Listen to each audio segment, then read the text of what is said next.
Siapakah Insinyur Solah Atia ini? Mengapa kematian beliau menggemparkan Kairo dengan pemakamannya yang dihadiri lebih dari 500.000 orang? Mari kita simak kisah dari Asosiasi Universitas Islam Mesir ini. Al-Kisah dari kampung kecil bernama Tafahna Al-Ashraf, distrik Middle Ghamir, provinsi Dakohliah, Mesir. Ada 9 orang sarjana miskin lulusan fakultas pertanian. Lalu mereka pun sepakat membuat sebuah peternakan unggas sembari mencari mitra ke-10. Namun mereka terbentur modal. Maka dengan sekuat tenaga mereka kumpulkan dari hasil menjual tanah, perhiasan istri, hingga meminjam. Meski tidak banyak terkumpul, namun mencukupi untuk memulai usahanya. Pertanyaan tersisa, siapa mitra yang ke-10? Insinyur Solah, satu dari mereka, pun berkata, "Aku sudah menemukan mitra yang ke-10." "Siapa?" kata teman-temannya. "Allah," lanjutnya. "Allah akan menjadi mitra usaha kita yang ke-10. Allah akan mendapat 10% dari keuntungan kita. Dengan perjanjian, Allah yang akan memberikan perlindungan dan pemeliharaan, keamanan dari segala wabah penyakit." Akhirnya mereka pun sepakat.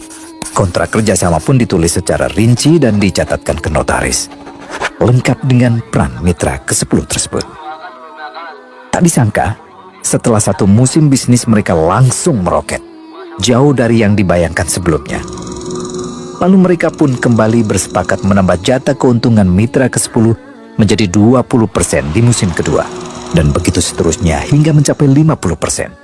Lalu bagaimana keuntungan mitra ke-10 itu dialokasikan? Dimulai dengan membangun sekolah dasar Islam putra, lalu lanjut putri, kemudian sekolah menengah putra, kemudian putri.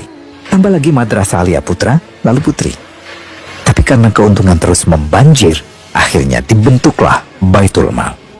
Dan mereka pun mengajukan ke pemerintah untuk membangun universitas di kampung.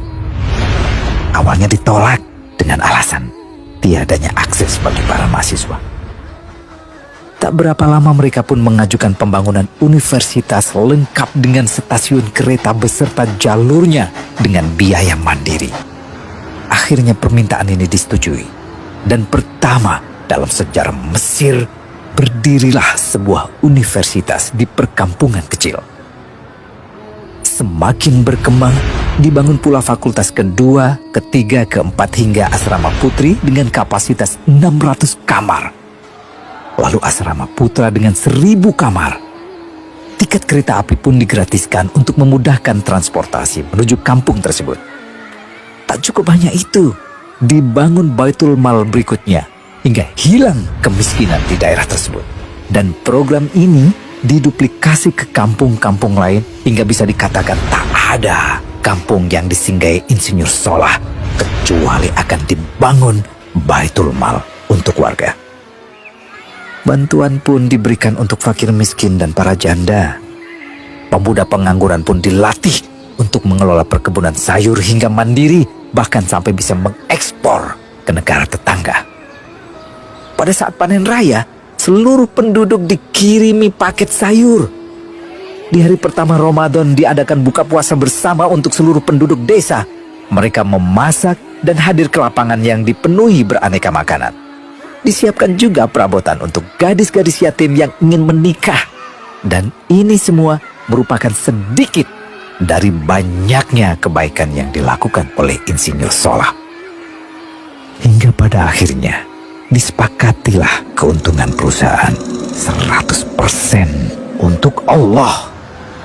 Insinyur Solah yang awalnya adalah salah satu mitra usaha berubah menjadi karyawan Allah. Dia hanya menerima gaji, namun dia memberikan Tuhannya syarat agar membuatnya hanya butuh kepadanya dan hanya meminta kepadanya. Inilah sosok Insinyur Solah Atia, aktor utama kisah menakjubkan ini. Keikhlasannya membuat ia sama sekali menolak terkenal di media massa. Dan kini, meski orang yang melibatkan Allah ke dalam bisnisnya ini telah wafat, terbayang seluruh amal jariahnya yang selalu mengalir untuknya. Masya Allah. Pertanyaannya, akankah ini hanya menjadi sebatas kisah saja? Atau menjadi teladan bagi kita untuk mengikuti jejaknya?